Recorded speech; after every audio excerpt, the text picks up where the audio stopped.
और रामचंद्र भगवान की जय। रामचरितमानस में भी कलयुग का एक गुण ये बतलाया, कलयुग केवल नाम आधारा, सुमिर सुमिर नर उतरे हूँ पारा।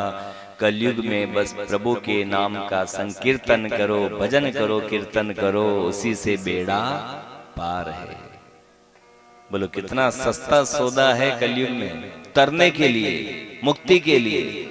नाम कीर्तन करो, और प्रभु के नाम में तो बहुत ही महिमा है मेरे भाई बहन। जितनी शक्ति प्रभु श्री राम में भी नहीं थी, प्रभु के नाम में शक्ति है।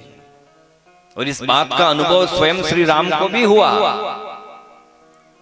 जब राम सेतु निर्माण चल रहा, नल नील राम राम पत्थर पे लिखे समुद्र में छोड़े तो वो पत्थर भी तैरता है।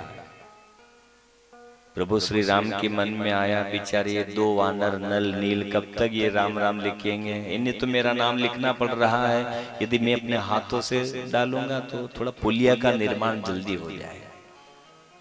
पर भगवान के मन में डर भी था राम जी के, मान लो मैं इन सब वानरों के सामने वो पत्थर डालूं, डूब गया तो अपनी तो फिर कौन कहे अपने को भगवान। इसलिए एकांत में आकर पहले प्रैक्टिकल कर लो, डूबे तेरे। जब कोई था नहीं समुद्र के किनारे, राम जी अकेले आए, पत्थर लिया समुद्र में छोड़ा तो डूबू, दूसरा लिया वो भी डूबा, तीसरा छोड़ा वो भी डूबा, राम जी ने माथा ठोक लिया। नल नील मेरा नाम लेके तो पाथर तेरे, और मैं अपने हाथों से डाल रहा हूं तो डूब रहा है। जितने में हनुमंत बाबा ने पीछे से आवाज लगाई, स्वामी ओ स्वामी, यहाँ अकेले एकांत में क्या करने आए? ये कोई आज के नेताजी की पुलिया निर्माण नहीं हो रहा है, ये मेरे नेतृत्व में काम चल रहा है, इसमें कोई घोटाला नहीं हो रहा है, बराबर माल मटेरियल लग रहा है। आप यहाँ क्या निरीक्षण करने आए इंजीनियर बन के? क्या देखने आए अकेले में? हनुमान आप कब आ गए? प्रभु आप ये न पूछो तो ही ठीक है, मैं कब आया। क्यों? क्यों क्या प्रभु, मैंने 3 डूबे जो देखा। तो हनुमान तुम्हें मालूम है? हाँ 3 पत्थर डूबे आपके हाथ से। राम जी ने कहा, हनुमान मेरी बात समझ में नहीं आती है, नल नील मेरा नाम लिखे तो तेरे, और मैं छोड़ू तो डूबे। तब हनुमंत लाल जी ने बहुत अच्छी बात कही, प्रभु जिसे आप अपने हाथ में रखो उसका बेड़ा पार हो जाता है, और आप अपने हाथों से छोड़ोगे तो वो कहाँ तैरेगा, वो तो इस भवसागर में डूबेगा ही, वो कहाँ तैरने वाला। और दूसरी बात, भगवान जितनी शक्ति आप में नहीं है, आपके नाम में शक्ति है। हनुमंत लाल जी भगवान को ही बोल देते हैं, आप में कोई शक्ति नहीं है प्रभु, आपके नाम में शक्ति है। और इसका अनुभव मैंने किया है स्वामी, आप मेरे साथ नहीं थे उस वक्त जब मैं जानकी की खोज करने गया। 100 योजन समुद्र को श्री राम आपका नाम बोल करके ही लांग दिया। लंका में आप मेरे साथ नहीं थे, श्री राम बोल करके मैंने सोने की लंका को जलाकर राख कर दिया। तो प्रभु आप नहीं, आपका नाम काम करता है, आपके नाम में शक्ति है। प्रभु के नाम में बड़ी शक्ति है। नेताजी का नाम बोलने से बोलो आपके रुके हुए काम हो जाते कि नहीं हो जाते?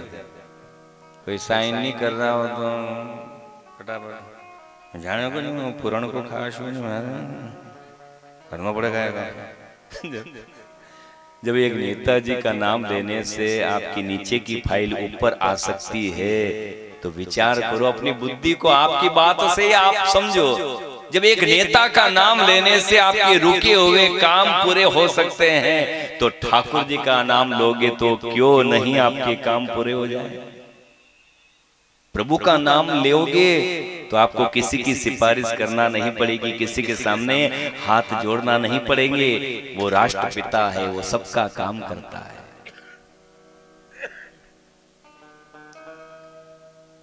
और दूसरी बात,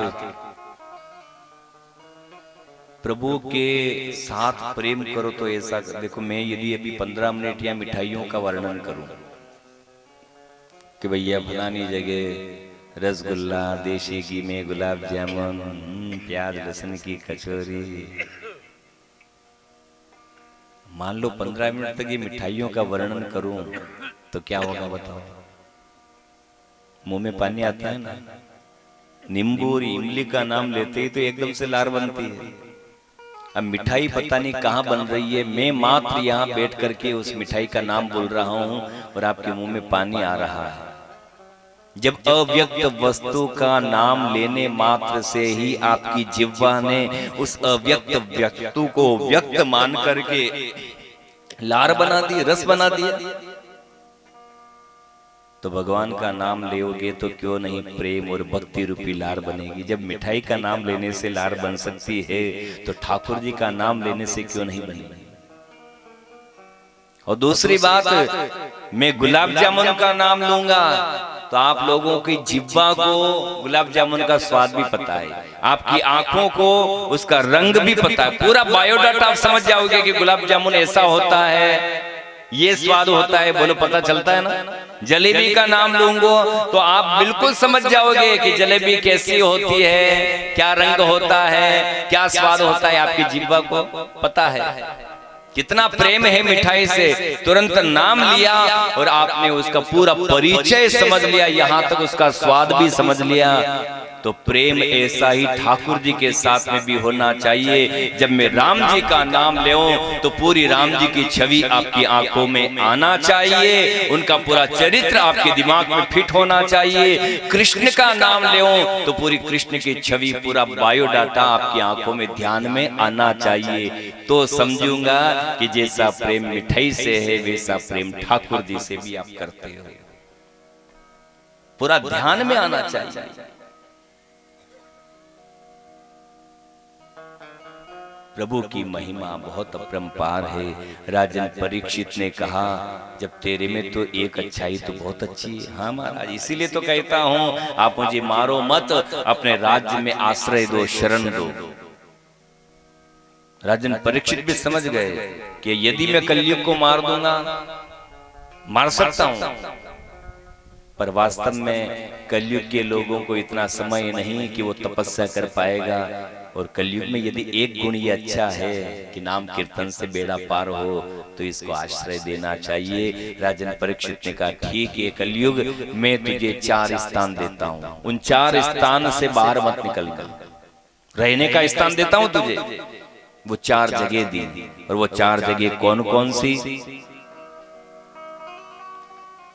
अभ्यर्थिस्ते ददा तस्मै स्थानानि कलये ददो, द्यूतं पानं स्त्रियसोना यत्रा धर्म चतुर्विदः। ये 4 स्थान दिए। द्यूतम, जहां जुआ खेली जाती हो, हे कलयुग वहां भी तेरा निवास। पानम, जहां मदिरा पान होता है वहां भी तेरा निवास। जहां पर स्त्री गमन होता है वहां भी तेरा निवास।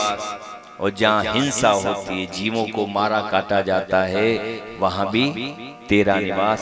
इन 4 स्थान से तू बाहर मत निकलना। कलयुग कहने लगा, महाराज ये 4 का आंकड़ा ठीक नहीं है। 4 आपने अपनी स्वेच्छा से दिए, एक और दे दो, मैं अपनी मर्जी से मांग लूं। 5 हो जाएंगे तो ठीक रहेगा, थोड़ा 5 का अंक ठीक है। पंडित जी से भी मुहूर्त पूछने जाओ तो बोलो किसमें देखते हो? पंचांग, उस पे भी 5 अंग है, इसलिए नाम पंचांग। तिथि वारम च नक्षत्रम योगम करणमेव च पंचांगम शृणोते नित्यम गंगा स्नानम फलम लभेत। उसमें भी 5 अंग है, इसलिए उसका नाम पंचांग। भगवान को स्नान करवाना हो तो पंडित जी क्या मंगवाते हैं? पंचामृत, उसमें भी 5 है। कोई भी निर्णय करना हो तो कितने लोग बैठ करके निर्णय करते हैं? 5। राम जी ने वनवास के समय अपना निवास जंगल में कहां बनाया? चतुर्थवटी में या षष्ठवटी में? पंचवटी में, वहां भी 5। तो महाराज मैंने सुना है कि 5 का आंकड़ा थोड़ा ठीक है, 4 में मत रखो, 1 में अपनी मर्जी से मांग लो, 5 पूरे कर दो। परीक्षित ने कहा मांग ले कलयुग, मांग, 5वां क्या मांगता है? पुनश्च याचमानाय जात रूपम मदात् प्रभो ततो नृतम मदम कामम रजो वीरम च पंचमम। 5वां क्या मांगा? जात रूपम। जात रूपम मने सोना। सोना और दे दो महाराज, इन 5 स्थान से मैं बाहर नहीं निकलूंगा, निकल जाऊं तो मुझे मार देना। अब ये 5 जगह हो गई ना, जहां जुआ खेली जाए, जहां मदिरा पान किया जाए, जहां परस्त्री गमन हो, जहां जीवों को काटा मारा जाता हो, और जहां ये सोना स्वर्ण, इन 5 स्थान पर कलयुग रहता है। अबे लगा यहाँ होच में पड़ गई है, बाप ओ बाप, आप ही तो जदी होनो घणो पेरी मिलियो, अबे कही वे।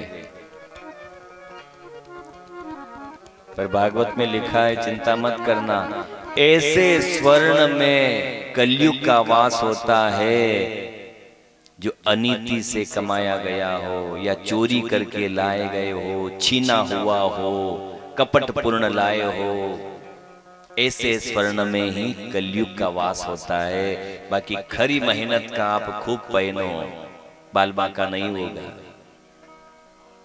और अटे बावल में तो हमारा हिसाब तो शायद खोटो तो कणके पा है ही को नहीं, खरी मेहनत कोई दे, और खोटो वे तो पोती पे लान मेल दी जो छानो मानो, मुंह ले ही जाऊंगा मैं कि इनके कूड़ा में फेंकूंगा। 5 स्थान दे दिए, सोना भी दे दिया। अब परीक्षित भूल गए कि मेरे माथे पर ही मुकुट है सोने का, और ये मुकुट भी किसका? जरासंध पापी का। जब पांडवों ने जरासंध को मारा, मुकुट छीन करके लाए, और धर्मराज युधिष्ठिर ने उस मुकुट को संदूक में बंद करके तलगर में छिपाया था। कोई भी इसको हाथ मत लगाना, ये कपट से लाए, छीन करके लाए, अनीति का है, उस पापी का है, कोई धारण मत करना। पर जब परीक्षित का शासन आया, सब टटोला टटोली किया, तो ये मुकुट बहुत अच्छा लगा। अब इसे क्या मालूम कि ये जरासंध पापी का था और छीन करके लाए, पहन लिया। आज बुद्धि विचलित हुई और कलयुग ने अपना पहला चरण यहीं पसारा। परीक्षित कभी शिकार नहीं खेलते, हिंसा नहीं करते थे, जानवरों को मारते नहीं थे, पर वो कलयुग ने प्रवेश किया तो हिंसा भी करी। प्यास लगी जंगल में तो एक आश्रम पे गए जहां शमीक महात्मा ध्यान में बैठे थे। राजन परीक्षित ने कहा, ओ महात्मन, मैं सम्राट परीक्षित, मुझे प्यास लगी है, जल पिलाओ। पर वो शमीक महात्मा तो ध्यान में खोए हुए थे। 3 बार कहा, फिर भी ध्यान नहीं दिया। परीक्षित समझ गए कि ये महाराज मुझे देख करके ढोंग कर रहे हैं, नाटक कर रहे हैं, अभी मजा चकाता हूं। तो मरा हुआ सर्प लाए और शमीक महात्मा के गले में डाल दिया, अभी उछल जाए। पर शमीक महात्मा तो अंदर ही वास्तव में खोए हुए थे, उन्हें पता भी नहीं क्या है। परीक्षित समझ गए तो हकीकत में ध्यान में है, तो चलो दरबार में पी गए। परीक्षित ने जब सर्प गले में डाला शमीक महात्मा के, तो एक शिष्य ने देख लिया, और वो शिष्य दौड़ता हुआ शमीक महात्मा के एक पुत्र है जिनका नाम श्रृंगी था, वो कौशिकी नदी में स्नान करने के लिए गया था। वो शिष्य दौड़ता हुआ आया और कहा, हे श्रृंगी, आपके पिता के गले में किसी राजा ने मरा हुआ सर्प डाल करके अपमान किया, अनादर किया। सुनते ही श्रृंगी को क्रोध आया और कौशिकी नदी का जल अंजलि में लिया और तुरंत परीक्षित को श्राप दे दिया। इति लंघित मर्यादं तक्षक सप्तमे हनि दंशयन्ति स्म कुलांघार चोदितो मे तदद्रुवं जिस राजा ने इस मर्यादा का उल्लंघन किया है उस राजा की आज से सप्तमे हनि 7वें दिन तक्षक नाग के काटने से मृत्यु हो जाए।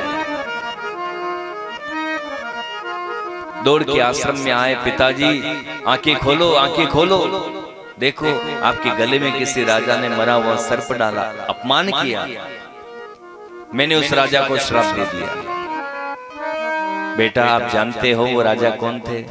हमारे ही क्षेत्र के राजा सम्राट परीक्षित। ऐसे धर्मात्मा राजा बड़े भाग्य और पुण्य से मिलता है। बेटा इस श्राप को निष्फल कर दे। श्रृंगी ने कहा, पिताजी 3 बातें जीवन पर लौट करके वापस नहीं आती। पहला, शरीर से निकलने वाले प्राण, लाख उपाय कर लो।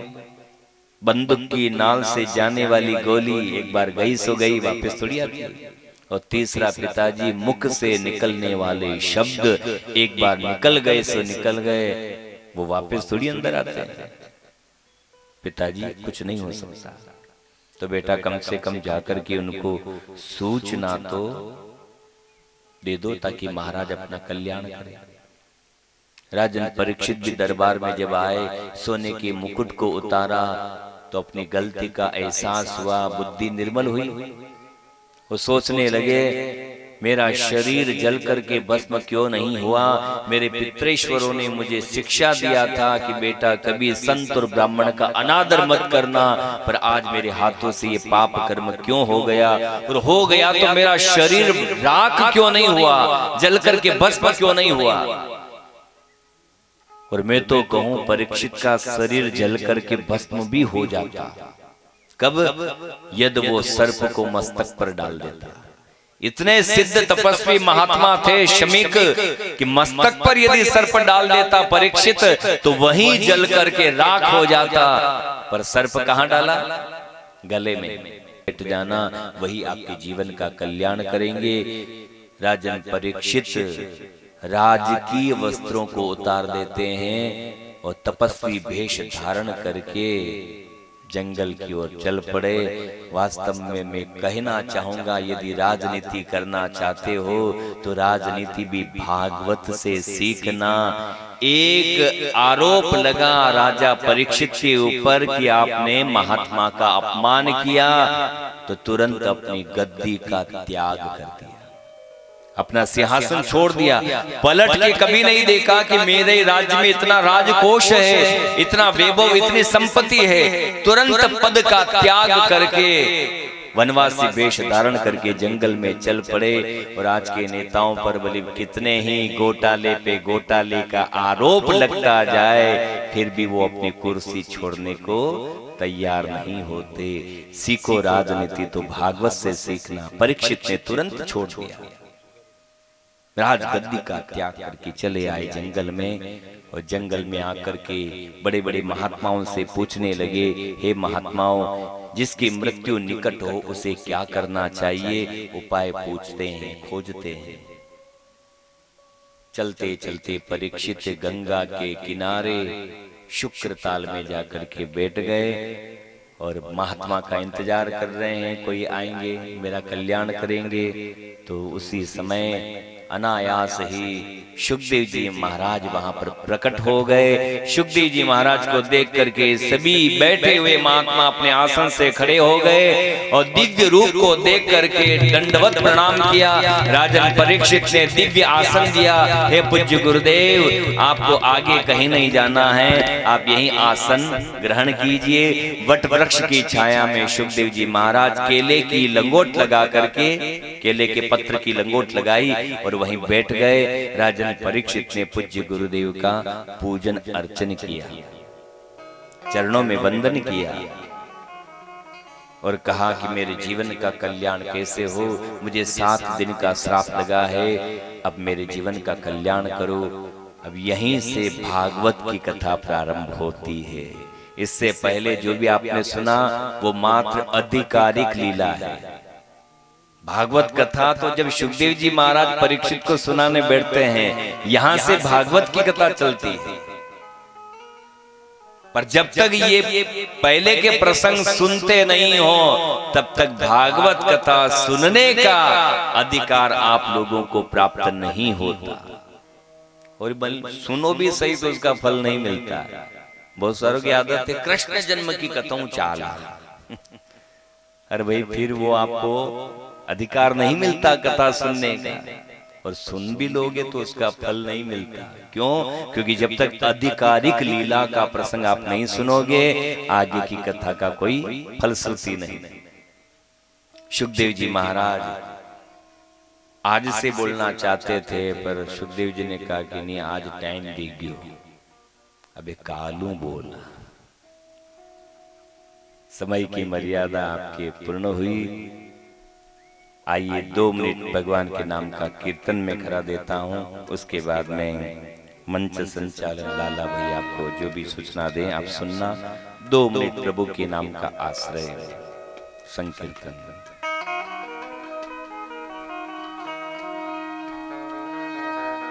मेरे तो आधार सीताराम के चरणारविंद, मेरे तो आधार सीताराम के चरणारविंद, मेरे तो आधार सीताराम के चरणारविंद, मेरे तो आधार सीताराम के चरणारविंद, राम के चरणारविंद, राघव के चरणारविंद, राम के चरणारविंद, राघव के चरणारविंद, हे राम के चरणारविंद, राघव के चरणारविंद, राम के चरणारविंद, राघव के चरणारविंद, मेरे तो आधार राधे श्याम के चरणारविंद, मेरे तो आधार राधे श्याम के चरणारविंद,